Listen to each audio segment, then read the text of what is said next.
let's look at. Okay, so I wrote something down again. A man's mind is judged by what he thinks, or for what he thinks. The rich man in that book of don't let us go there. In that book of Luke chapter 12 verse 16, the rich man was called a fool because the man said what? Now God has blessed me. Let me now break this barn and build bigger one. And God said, this one you are a fool because of the way he thinks. He was a foolish man. Your thinking is what defines you, Amiji. And there was a way the proverb put it that if you see a man that is foolish, even if he's quiet, you may be thinking that this person has sense. But let words come out and say, Obu.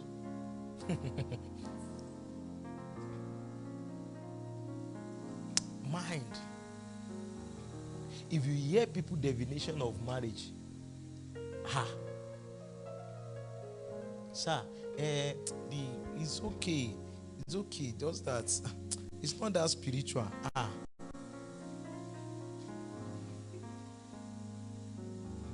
Does it go to church? Yes. Yeah. You know that kind of yes. You already know that. Hey. But he loves me. He's scary, sir. He's scary. No.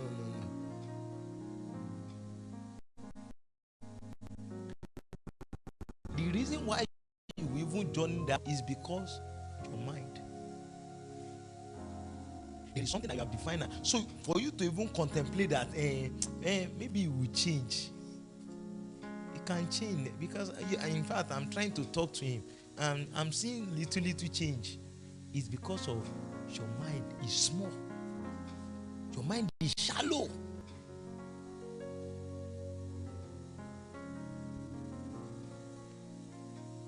Numbers chapter 13. Let's look at from 30. It was the story. Numbers 13. From verse 30. We'll have start from verse 26, but let's start from 30. So the Bible said, and Caleb, or let me just do from 26. From 25. Are we there? Number 13 from 25. And they returned from searching of the land after 40 days. Are we there? Okay. And they went and came to Moses and to Aaron and to all the congregation of the children of Israel unto the wilderness of Paran to Kadesh, and brought back word unto them and unto all the congregation, and shewed them the fruit of the land. And they told him and said, we came unto the land whither thou sentest us, and surely it floweth with milk and honey, and this is the fruit of it. Verse 28. Nevertheless, the people be strong that dwell in the land, and the cities are walled and very great. And moreover, we saw the children of Anak there. The Amalekites dwell in the land of the south, and the Hittites and the Jebusites and the Amorites dwell in the mountains, and the Canaanites dwell by the sea and by the coast of Jordan. Verse 30. And Caleb stilled the people before Moses and said, let us go up at once and possess it, for we are able to overcome it. Pay attention to the reading now. But the men that went up with him said, we be not able to go up against the people, for they are stronger than we. And they brought up an evil report of the land which they had searched unto the children of Israel, saying, the land through which we have gone to search it is a land that eateth up the inhabitants thereof. And all the people that we saw in it are men of a great stature. And there we saw the giant, the sons of Anak, which come of the giant, and we were in our own sight as what? As grasshopper, and so we were in their sight. 12 people went on a journey. 10 to show the percentage of people with wrong mind. 10 people came back with evil report and said, in our home, because of the circumstance, they say, in our own sight, we are like grasshopper. Do you understand grasshopper? So if for them to kill us, they will just match us. We are gone. So we cannot. The same journey, the same experience. Another man was saying that we are able. And you see, don't forget my first statement. Because God cannot journey beyond a man's mind. That was their hand. And that was how those generations died in that place. Because they already concluded that God, as far as we are concerned, we are grasshopper.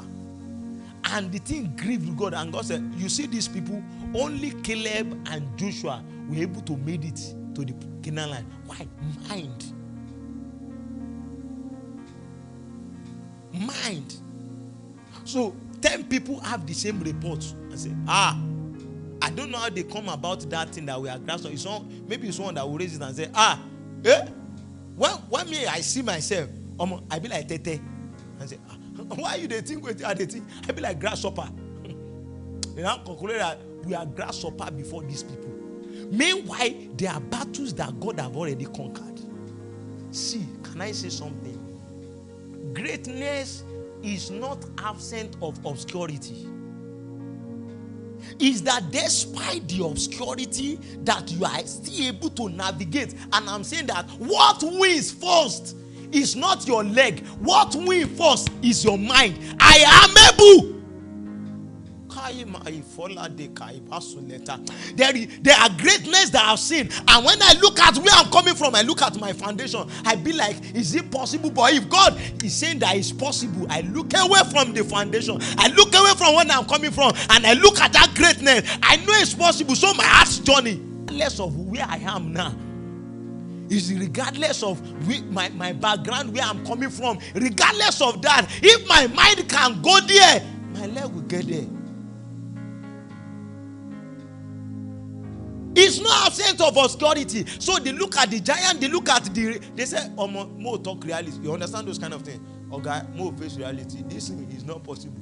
You graduate with third class and you are saying that you want to become okay. I always deceive you. But that's not who you are. If your mind can go, your leg in no time will get there. What can you see? What do you have in your mind? Because every one of us, we are seated here. 10 years time will define what you have now. We may not be able to see because it's not written on your head. But sir, let's give ourselves 10 years. We want to know.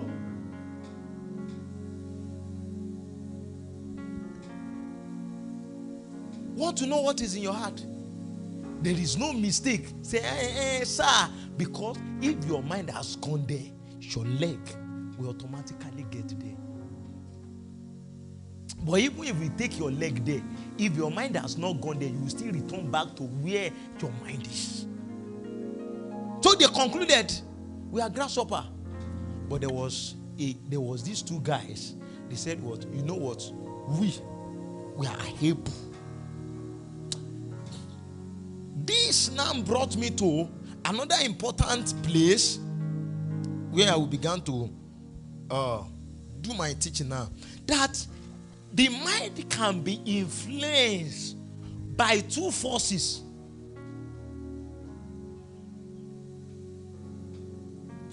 Do you think, because if you read chapter 14, do you think that those guys did not see the giant really? Do you think they didn't see the giant? They saw the giant, the Anak. They were giants. So, what did Joshua know? Let me check the way you are looking. Let's look at chapter 14. Let me see the statement of Joshua.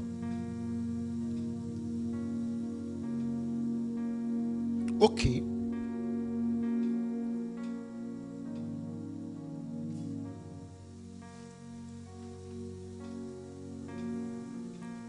Okay, let's look at from verse 6. That's Numbers chapter 14 from verse 6.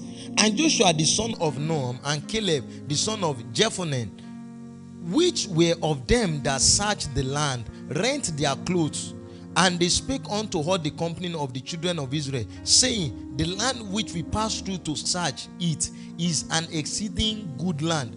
If the Lord delight in us, then he will bring us into this land and give it us, a land which flows with milk and honey.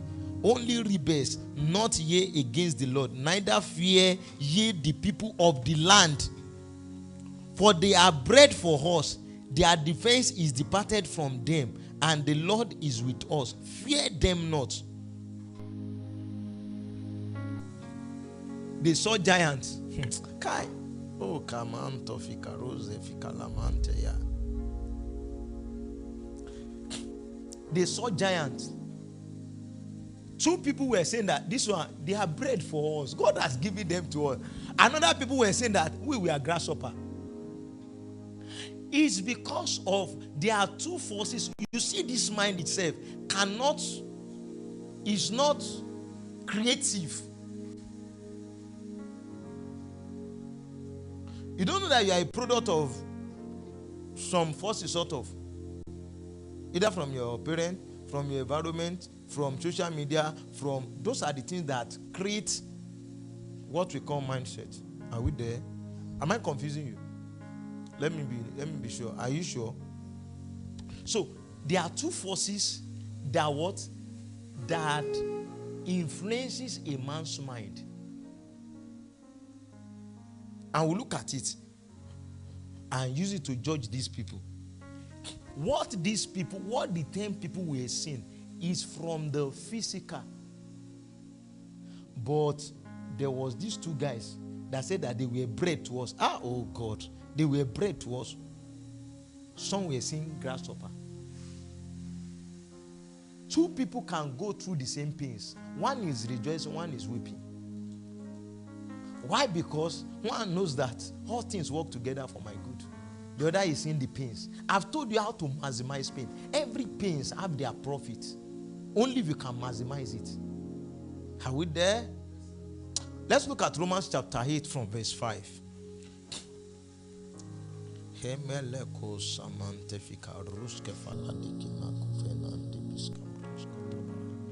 From verse 5. So the Bible says, for they that are after the flesh do mind the things of the flesh, but they that are after the spirit, the things of the spirit. Verse 6 now, which is my emphasis, but I will read to verse 8 thereabout.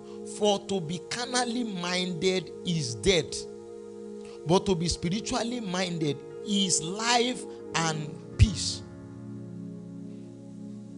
Because the carnal mind is enmity against God, for it is not subject to law of God, neither indeed can be. So then, they that are in the flesh cannot please God. It shows that there is two forces here, which is what? The carnal force and the spirit force. Somebody should read that verse 6 for me in another version. Another simpler version, verse 6.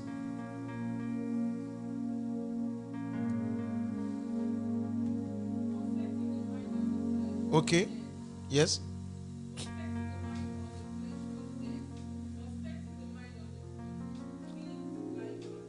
Setting the mind. Which version is that? New Word. Give me another version. Another simpler version.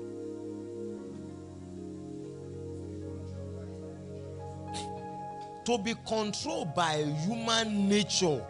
So, do you understand that? So, there is one that can control the mind, and that is the human nature. That's what King James called carnal. Yes. To be controlled by a spirit resolves to what? Life. What version is that? Good News. Any other version? NLT, okay. NIV, let me have NIV. The mind of sinful man is what? So, do you understand that two forces can control the mind? Either the word, the carnal force, or the spirit force.